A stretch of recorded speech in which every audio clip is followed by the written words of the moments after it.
All right, we're good to go. I'll get started then. So, hello everybody. Welcome to this lovely lesson with TACDA. Thank you all so much for joining us. My name is Parker Twiss. I'm one of the board members here with TACDA. And just before we delve into things, going to read the presentation disclaimer. Nothing in this presentation should be considered legal, medical, or financial advice. The opinions of the viewers and the presenter can differ considerably and do not necessarily reflect the opinions of TACDA. You should always do your own research and consult professionals.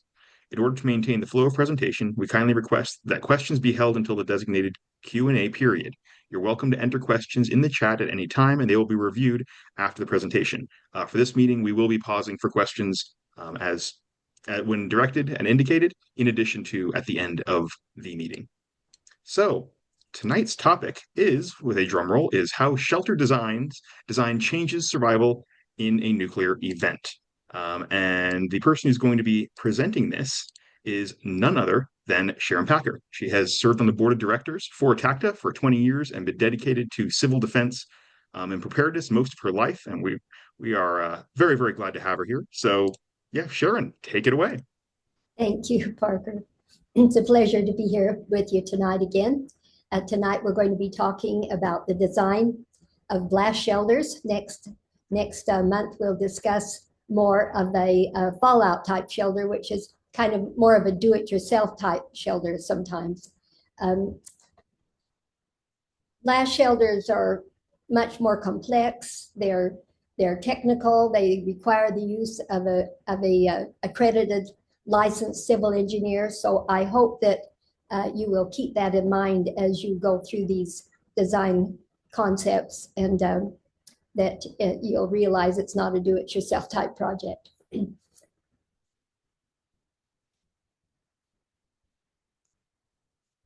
So blast shelters. And this is definitely not behaving itself.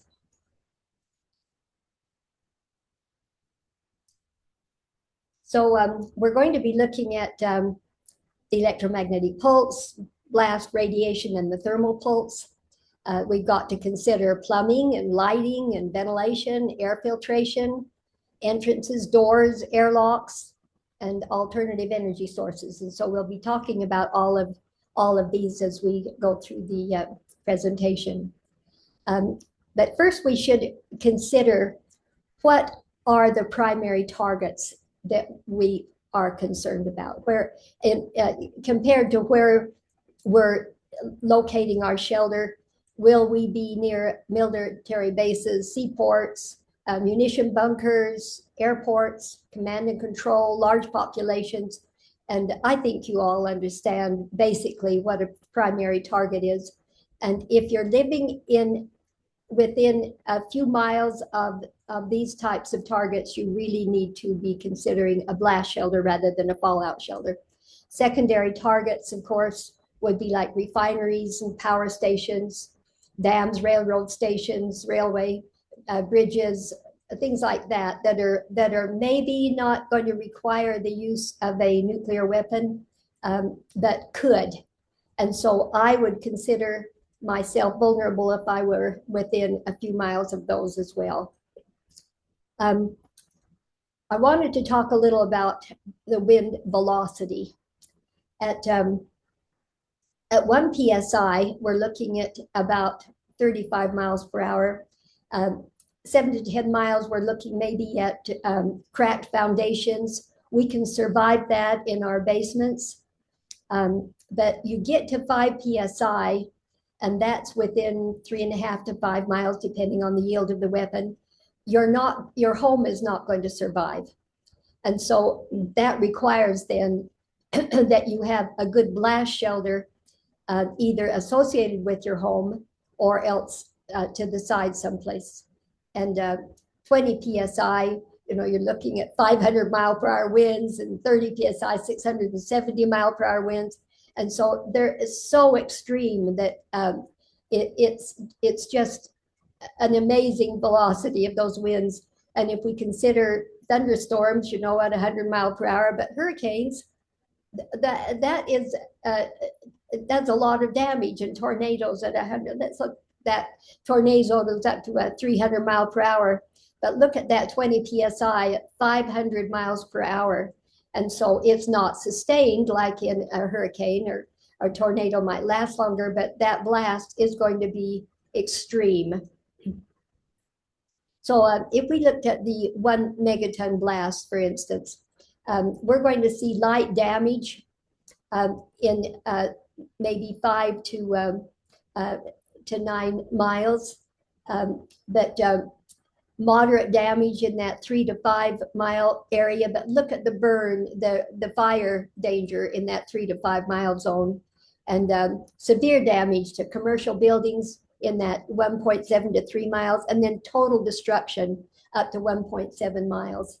And so very few shelters will survive up to that 1.7 mile range. But we can, at about a quarter mile from the crater edge, we see possibly 250 psi. We can survive in arched shelters if they're buried correctly at that level at 1 mile and 1.7 miles. And we'll talk about those in just a minute. That 1 kiloton range going out to 15 psi and 45 psi ranges, it's very interesting to see how close we are to that zone where it's not survivable. Now look at 0.2 miles, and of course we were looking at a bigger yield on that graph we just looked at, but 1 kiloton is still a good sized weapon. And I think it was 20 kiloton, 25 kiloton at Nagasaki and Hiroshima. And you look at the destruction there in those zones, 10 kilotons and out to a 0.2 miles in a 45 psi shelter. Well, we can survive nicely in those blast ranges in concrete shelters. 100 kiloton at 0.8 of a mile and 0.4 of a mile at 15 and 45 psi, and then 1 megaton at 1.6 and about 1 mile. And that 1 megaton range I consider to be probably the largest that they would use against areas where we would be living. They would maybe use larger ones for munition bunkers and right on the bases, but we're not living right on the bases. We did build a couple of shelters for an Air Force base in New Mexico at Cannon Air Force Base that would survive in those areas. But I don't necessarily think that we'll talk about anything more than a 1 megaton weapon. So those concrete shelters, we can design those and build those up to 45 psi. Flat top steel shelters are very difficult to get any blast protection. We can get 2 feet of dirt overhead, maybe 3. They might go a little more than 2 psi, maybe 5 psi, but flat top steel shelters just don't have the strength to hold up the amount of soil and concrete that's required to survive blasts. Arch steel shelters, we can go up to 250 psi. So that's a huge range. Excuse me. We'll just review a few minutes the materials and half value thicknesses. Steel, I often have people ask me, why can't I use steel? I'll have to use a whole lot less. Well, if we look at 10 layers, 10 halvings for a decent fallout shelter, 10 halvings gives us a protection factor of about 1,000. So if we look at a protection factor of 2 for each halving, then, and I think we've done this exercise many times, but if you have a protection factor of 2, for instance, with 4 inches of dirt, If you have 10 halvings of 4 inches, you'll have 40 inches. And those halvings double each time, and that doubles very quickly. So you have a protection factor of 2 with 4 inches, and then 4 and 8 and 16, 32, 64, 128, and so on until you get to 1,024. So at 10 halvings, you've got 40 inches. Of water, you have 70 inches for 10 halvings. That's a fairly decent protection factor for fallout. Steel, you'd have to have 10 inches of steel. And steel is really expensive, and dirt is dirt cheap. And so we want to use dirt wherever we can, and concrete is much less expensive. But it's much more practical to think in terms of shielding with concrete and with earth.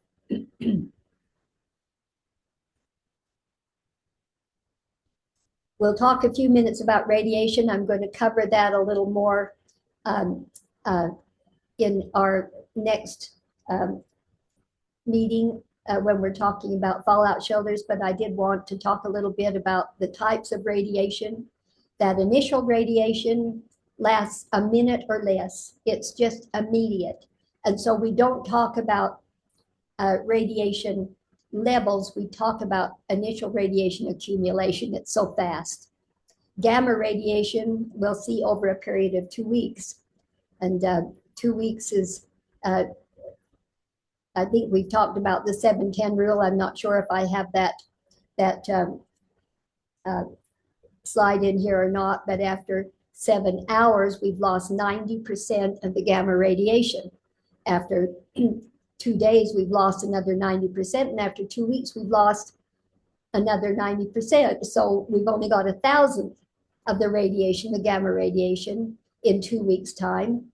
And then, of course, we're left with alphas and betas, but we can deal nicely with them.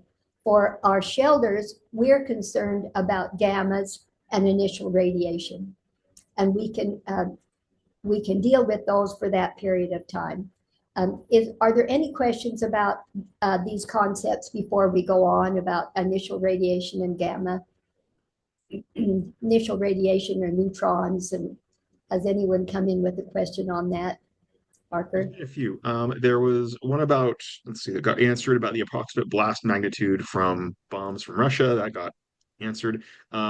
So for this is from Michael, how many halvings are recommended for adequate protection? I think I think you had mentioned this, and it kind of depends on the material. Well, we would want 10 halvings minimum to get a protection factor of 1,000. So 10 halvings of any of those items is going to give us a protection factor of 1,000. And if we can use the less expensive ones, then that's to our advantage. Sounds good. That looks like about all we've got here. Okay. So the penalty chart. This is accumulated now. We're not looking at a dose rate, but we're looking at accumulation. 150 in a week, and 200 in a month, and 300 in 4 months. We're not going to look at medical care, but I don't want that much anyway. If we can get away with having none, it's best of all, or just a few, but we can do as much as 150 in a week. If we have 250, we're going to see some deaths, and they're going to be with our young ones and with our frail ones. And then 450 and 600 in a month, 50% deaths. And if we get up to 600 in a week, we're most likely not going to see anyone survive. Are there any questions about this? So Look like it. I assume, well, I had trouble getting to my mute button. I assume by medical care, you're talking about prompt, and that whole chart doesn't cover increase in cancer deaths and that sort of stuff over 20, 30-year period. No, it doesn't. This would be immediate, but in a full-scale nuclear event, where are we going to find it? Where are we going to find that medical care?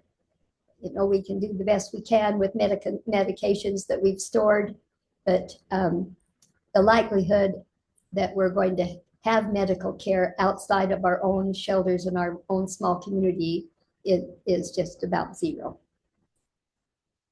So the radiation levels, this is based on 100 kiloton airbursts.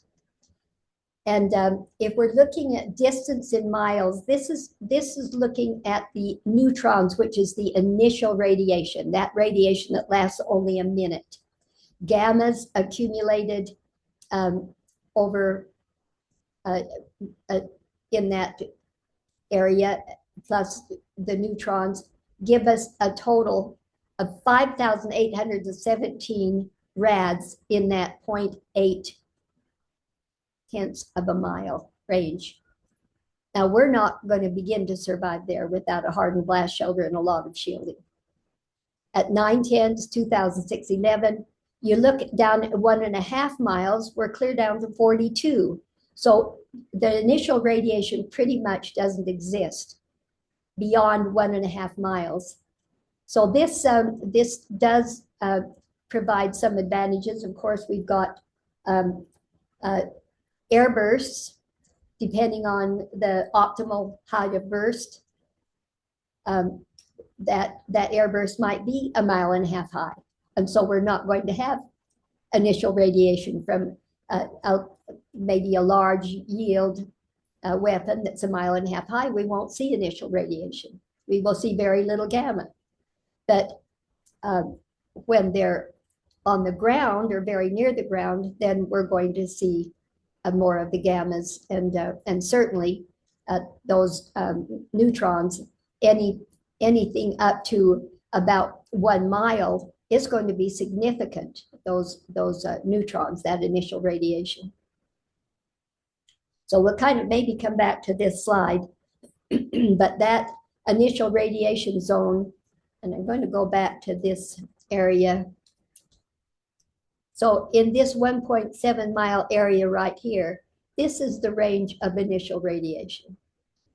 And we're not going to survive if we're not in deep, hardened shelters.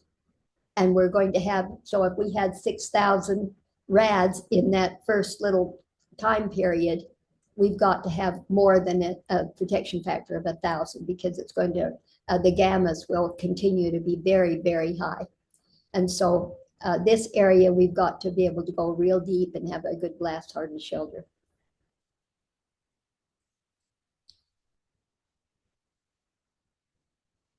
So if we're looking at a 1 kiloton weapon in the 15 PSI range and the 45 PSI range, whoops, sorry about that.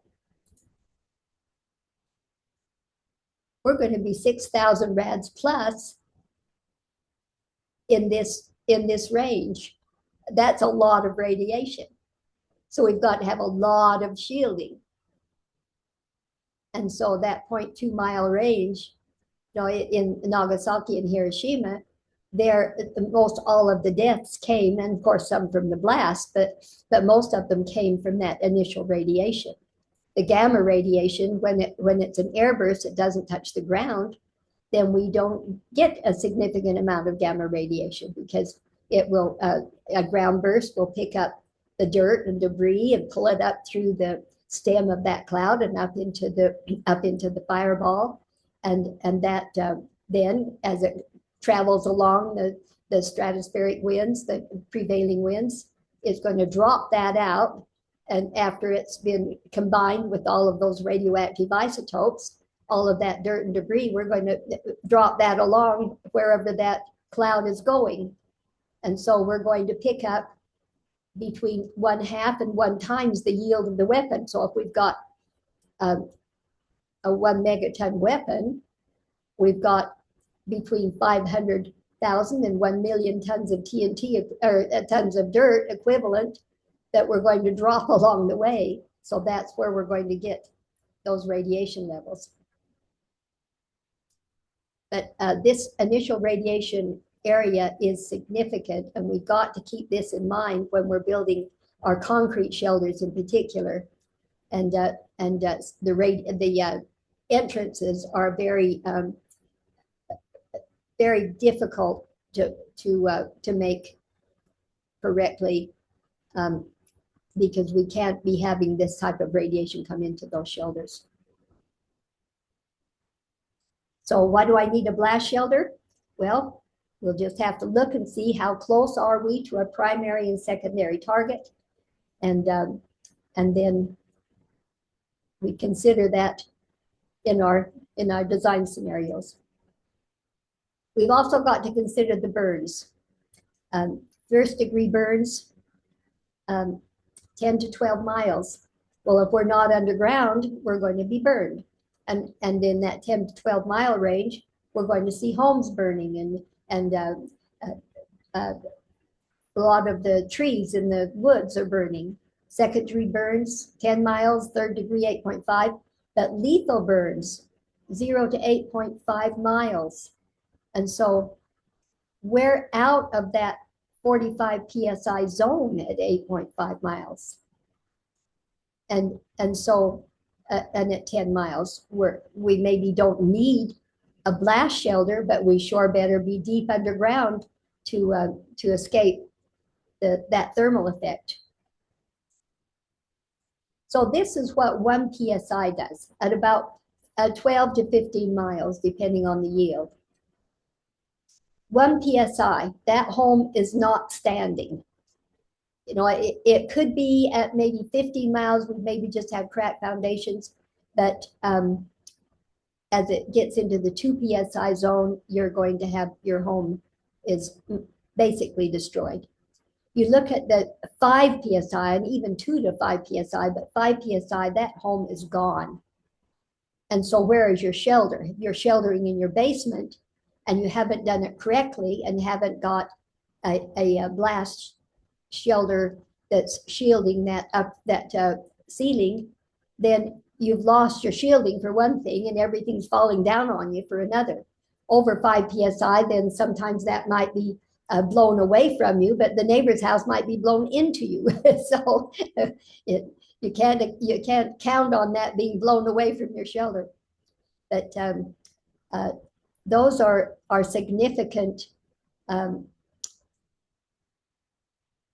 rates of blast. Now this is a blast shelter, and notice all of the rebar.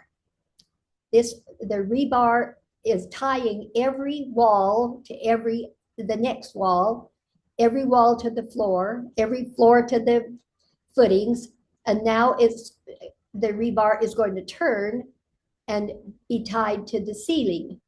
It has to be turned and overlapped, and once that's all tied to the ceiling, then the structure overhead is tied to the shelter, but it has to ride independent from the home. So when the home falls and burns, whatever blast we have, we've got to have the shelter survive that blast. So it's much easier, much less expensive to build your concrete shelter away from the home, so that you maybe have a tunnel going into the house as an entrance into the home, but you're going to save a lot of money if you don't have to support, and a lot of engineering if you don't have to support every one of those load-bearing walls in that structure above by the shelter itself. So that all has to be considered in the design. So it must survive separately from the above structure. All the bearing walls from above the structure must be supported below. So you're going to have supporting walls inside your shelter as well. All plumbing lines have to be hardened.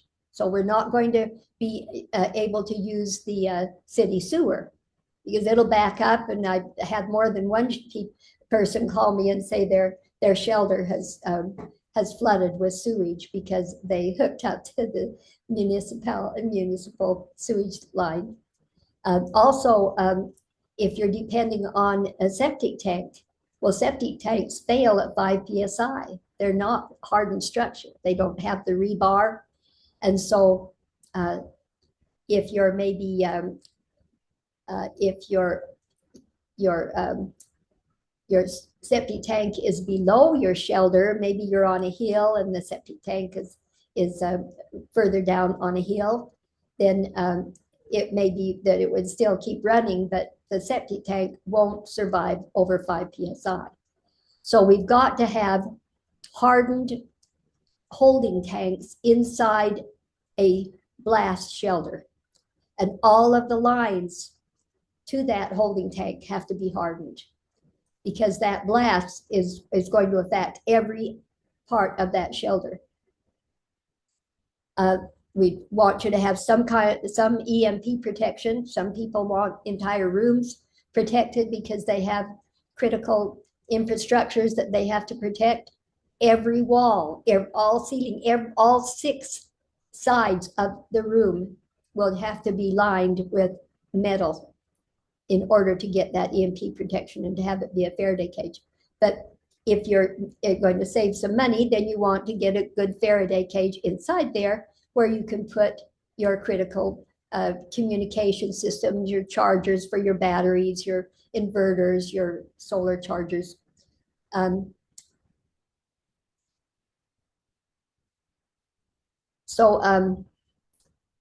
We want to be able to pressurize the inside of that shelter to about 200 pascals in order to keep the chemical biological out. So that means it has to be airtight. And we'll talk a little more about that chemical biological system.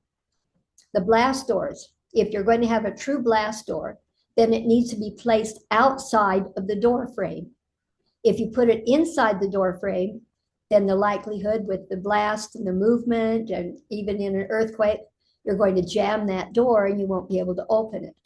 We always have to have 2 ways of entrance into that shelter. So always figure that you're going to put an emergency exit in there as well as a good entrance.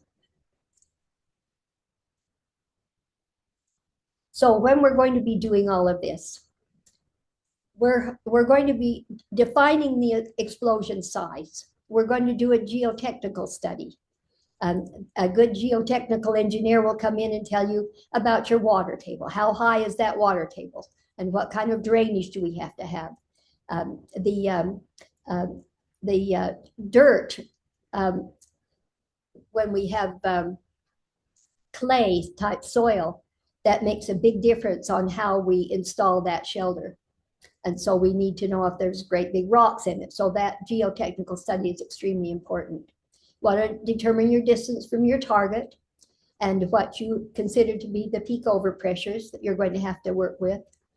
Determine your maximum radiation levels and how many occupants you're going to have, and possibly if you have handicapped people. Before you ever go to your engineer, you want to be able to tell him everything that you need. Maybe you have pets that you want to have inside.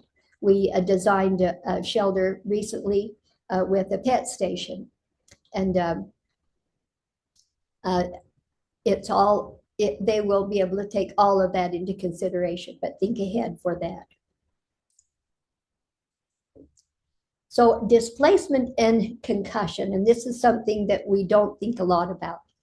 This blast is going to be coming in at 15 psi at 2G. That's 2 times 32 feet per second squared. That's accelerating really, really fast. And at 6G at 45 psi. Velocity, 1.5 feet per second, 4.9 feet per second. But displacement, I put this in red. Your shelter will move during that blast 1.6 feet in a 15 psi and 2.3 feet in a 45 psi. So that's why you have to tie everything together with that rebar and overlap. And you won't do that in a simple basement structure. Everything has to be tied and carefully taken care of for that displacement. Relative displacement is a little different. That means that displacement between your shelter and the earth around you. So during that 2.3 foot move in the 3 atmosphere, your shelter is going to be displaced from the earth by 2 3/4 inch, and then it's going to come back together. So that's quite a slap. So you've got to be able to teach your people that you're building the shelter for. You've got to teach them some basic weapons effects. You've got to teach them never to during a blast and escalating crises, never to be leaning up against the wall. Can you imagine what that would do to your head? What kind of a concussion you'd end up with if all of a sudden your shelter is being displaced by 2.3 feet? And so in high blast areas, we recommend that they are put into hammocks so that they're away from the floor. A lot of people are putting the concrete floors in their concrete shelters, which is just natural. But in steel shelters, we can put, and we could do it in concrete as well, we could put more of a wood floor over the concrete so that it has a little give in it. Because in those high blasts, it not only moves from the sides and top, it also moves from the bottom. There's a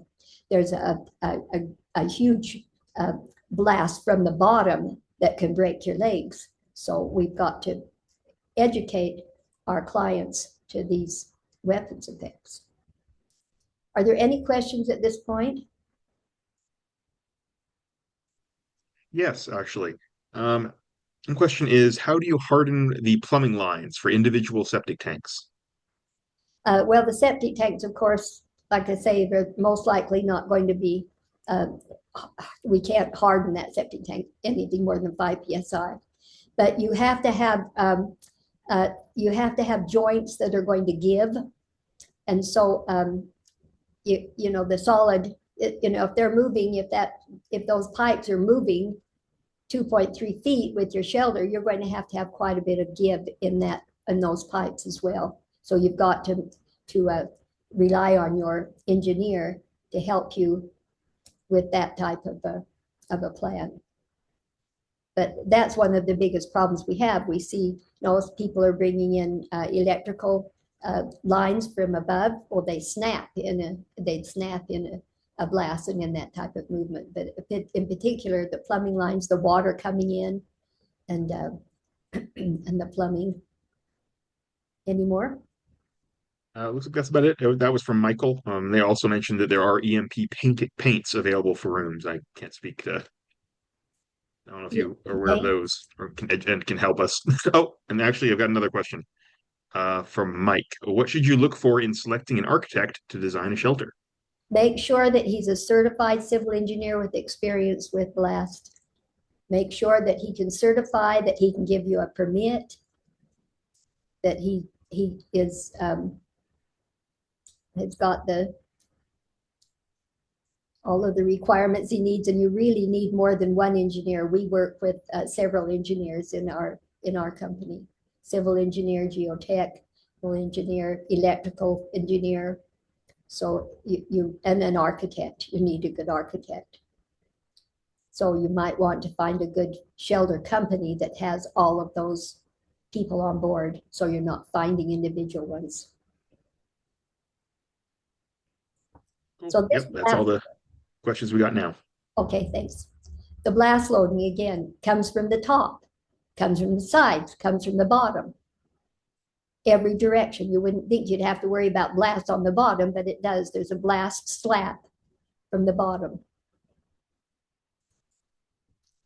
So in the metal shelters with metal tops, the tension, we see that so much of the, you know, we can put the load on the sides for part of it, but when you get into the middle, it's just not going to hold it. And so I don't know that I would trust more than a couple of feet of dirt on the steel shelters, even though they're reinforced. But an arched top or a good concrete top, then we can do that with reinforced concrete. We can support that dirt that we need. And for an arched top, then we have the earth arching, and that vertical load is transferred to the surrounding soil. And so earth arching becomes very important. In our steel shelters, we get 250 psi out of those.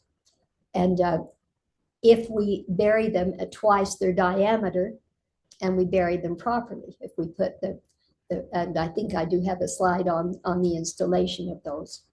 Unfortunately, I don't know anyone that's building those corrugated steel pipe shelters, but we can all still buy the corrugated steel pipe. We can buy it with end plates on it. We can buy the entrances. We just can't have someone else, you might find somebody to do it, but it still needs a floor. It needs carpentry work, it needs a floor, it needs some electrical of some kind, it needs um, uh, maybe bunks and maybe a kitchen, and it needs a good hatch.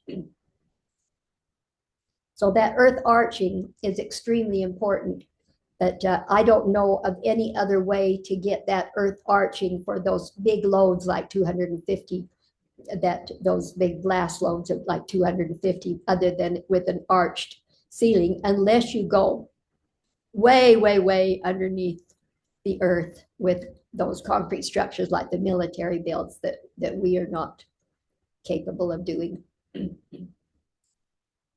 Now this is the corrugated steel pipe. And like I say, you can still purchase that, but it's not easy to finish it out.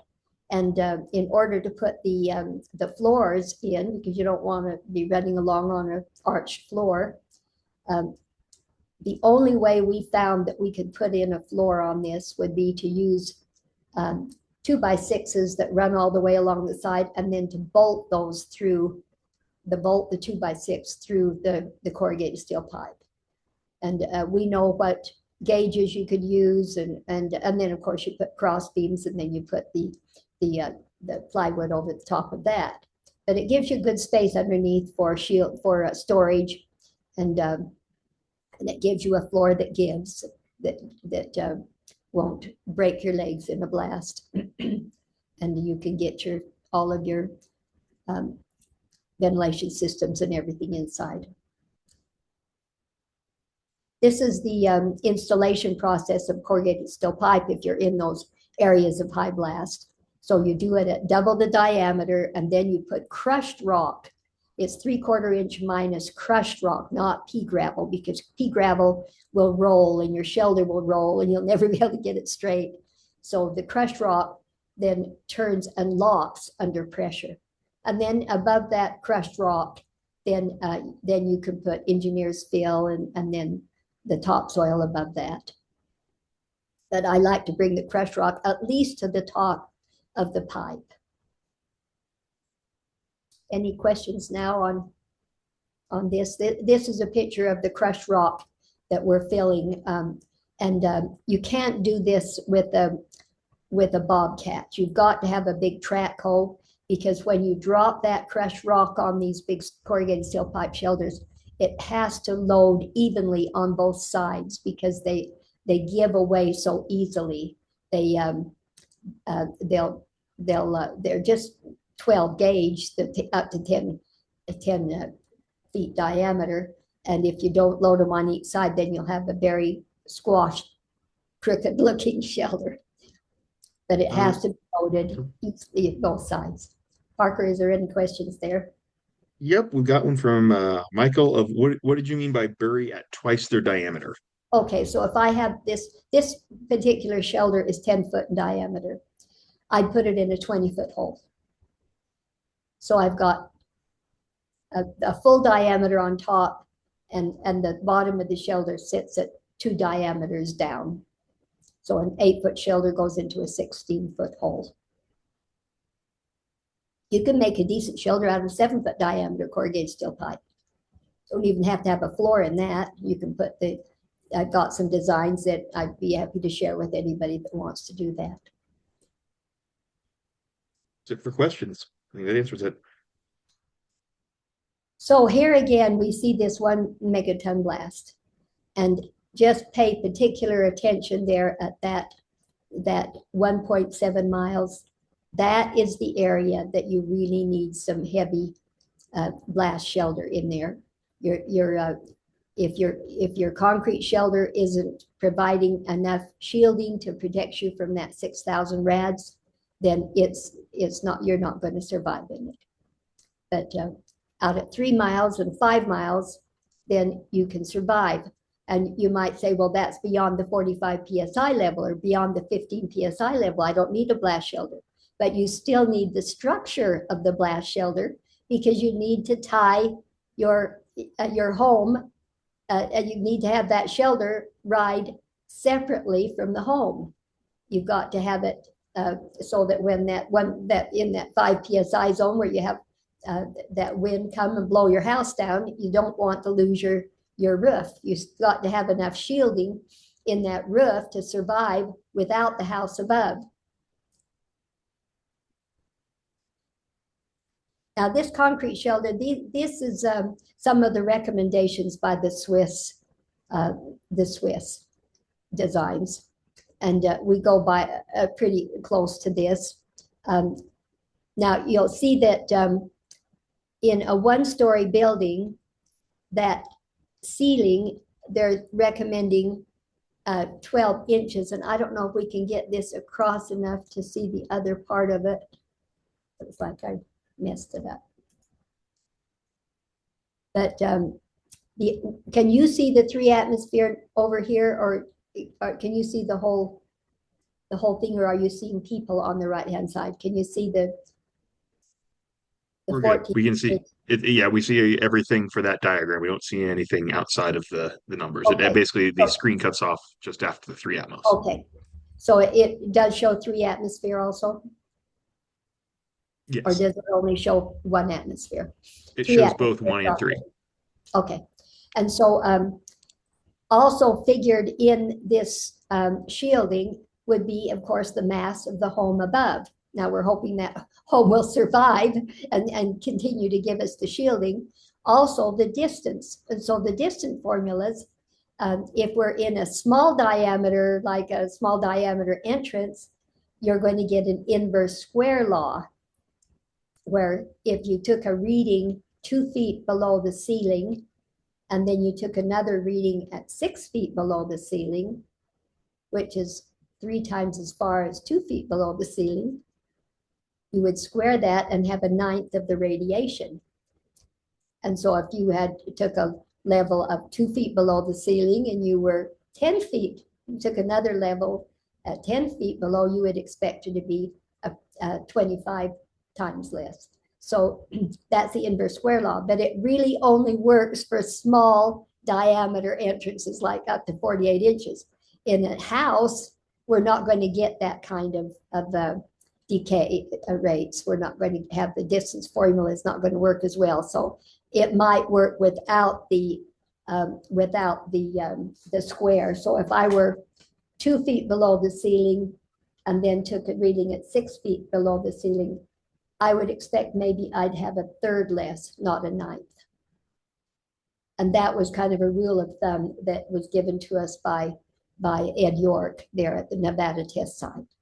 So you don't square it, you just take the reading at 2 feet below the ceiling and then reading at 10 feet, you'd expect that to be about 1/5 as much. So these levels are considered along the distances along with the shielding in this design. Questions on that? That's kind of confusing. I don't know if I got that. All right, there are 2 questions here, actually. Let's see here. From John, they are on Oahu, Hawaii. Closest target is about 9 miles to a primary or secondary target. They're about 800 feet elevation. So the first of the 2 questions is, given the volcanic island geology here, how do blast shelter design requirements change in any way? Well, and you will want a good geotechnical study of that, because of course we're seeing a lot of lava below you, and it's not going to be easy to dig into that lava. And so there are some areas that would have a decent earth to dig into, maybe some clay some places, but you might have to go above ground. And the next shelter, I think, the next slide, I think shows, so we talked about the 4 inches of dirt as a protection factor of 2, 4, 8, 16. We did that. But this is an above ground shelter. And you can see that the ceiling for 1 atmosphere, 31 inches. And for a 3 atmosphere, if you're close enough, 48 inches. That's a lot of concrete and a lot of rebar. And the walls, then, not quite as much. But let's see, I'm sorry, I got that backwards. The ceiling was 22 and 34, and the walls were 31 and 48 because they have to be very heavy to hold up that huge concrete top. Below ground, it's a little less because now you've got the earth that can ride over the concrete. So you can see how much less that is for a 1 atmosphere and a 3 atmosphere. And I can't read it on my own slide because pictures are in the way. I apologize, but you can see for a 1 atmosphere, then you're looking at maybe 22 inches to even 8 inches with 28 inches of earth. So that earth cover shows you how much more earth you would need over the top of your concrete. Next part to that question is assuming a high concentration of multiple primary target strikes within a 10 to 20 mile radius, does multiple strike scenarios change the design requirements in any way, such as simultaneous strikes on Pearl Harbor, Camp Smith, an Army hospital, all within 10 miles of each other? Radiation is additive. So one of those blasts is going to provide what we're talking about. If you're going to have 4 and 5, you're going to have a whole lot more. So it does add, and I wouldn't build anything with less than a protection factor of 1,000, and the 3 atmosphere would be the minimum. The Swiss now are only building 3 atmosphere. They claim that to go from building a 1 atmosphere to a 3 atmosphere is only a 25% increase in cost. So. Fantastic. Yep, that's all the questions. Okay.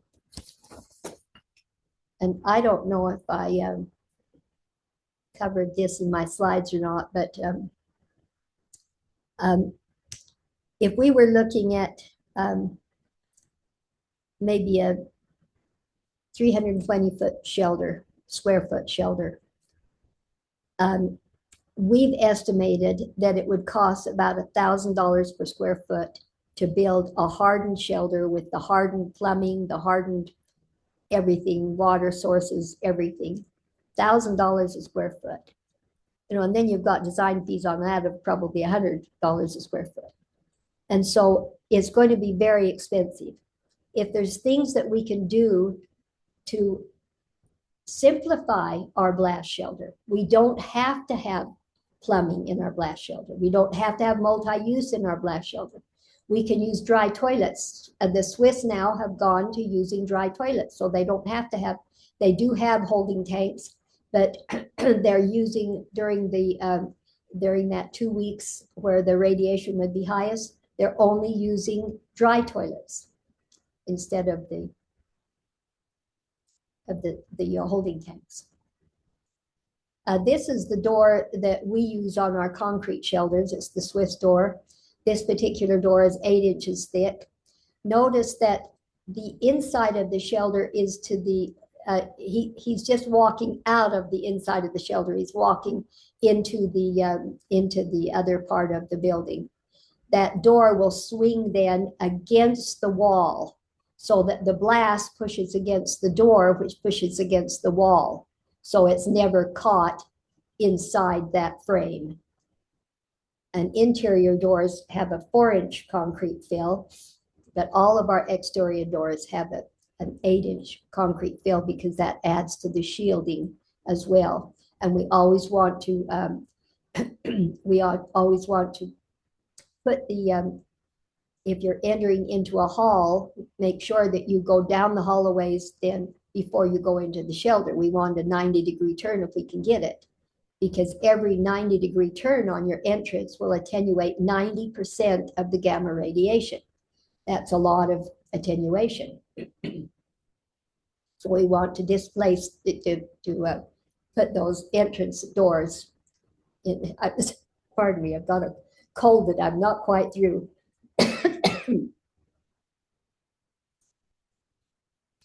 This is the design of our corrugated steel pipe entrances. We keep them at a small diameter. This one is, I think, 48 or maybe 54. And And notice that it has that 90-degree turn. So you have to enter horizontally first, and then you go up on the ladder, and we tip that to about a 60-degree angle. So there's still a 90-degree turn at the bottom, but we can tip that to a 90-degree angle. You can use this corrugated steel pipe entrance on concrete shelters because concrete stairs, concrete halls are very expensive. So if you want to limit the cost of your shelter, then get one of these corrugated steel pipe entrances, put a flange on the end, and then bolt it to the concrete, and then hold out a hole on the concrete wall so that you can just go through that corrugated steel pipe entrance. A 54-inch is very comfortable. And for your emergency exits, you can have a 48 or even a 36. It's a little claustrophobic in a 36. I just wanted to show this quickly, and I think we'll be through. This is a bad design, and why? You can see that that entrance is coming straight down on the occupants in the shelter. Now, they may have a hall when they go down that ladder into the shelter itself. There may be a wall that they have to walk around, so that would help some. But you can see that hatch it's probably got room for maybe 2 feet of shielding on top of that shelter. That's a lot of money for a shelter that's not going to have very much shielding. This is the hatch door that we use on our corrugated steel pipe shelters. We designed this, but there's other places that they're being sold now. And I think that that was the end of the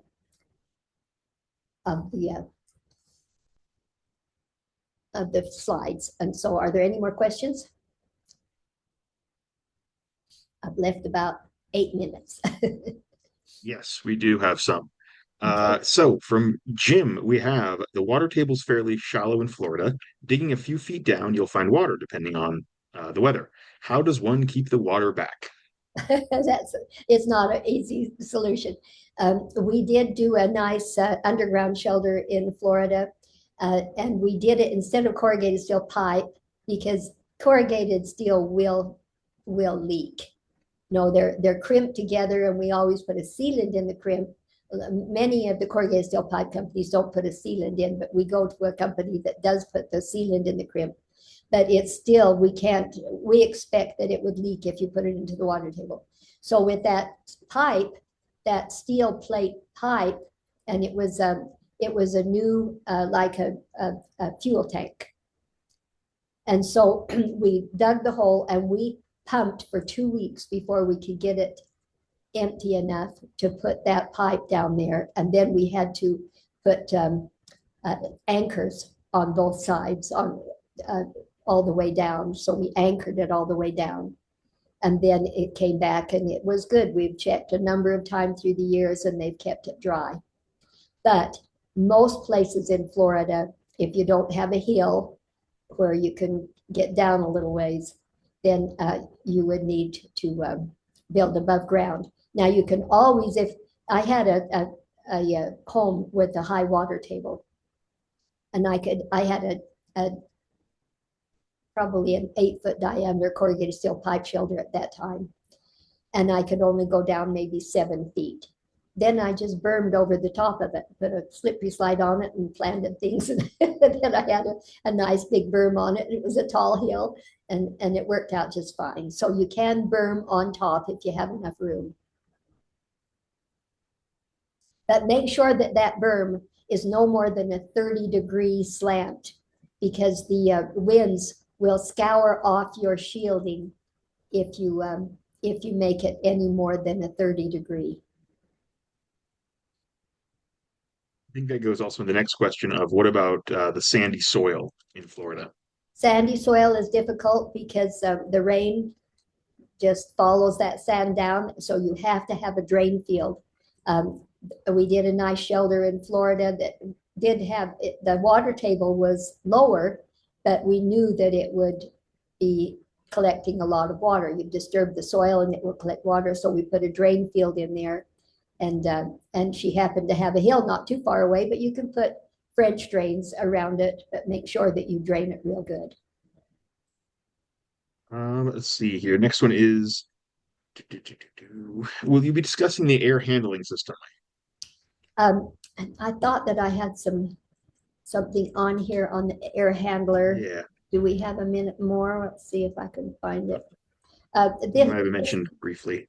Yeah, this displacement, I wanted to look at that again, but you look at this in those steel shelters, we're very careful to put our lights so that when the blast hits, they're going to just be away from the top. They wobble. We had the inspector come in and cut off all of our lights.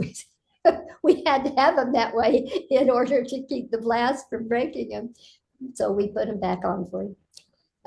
Chemical toilets,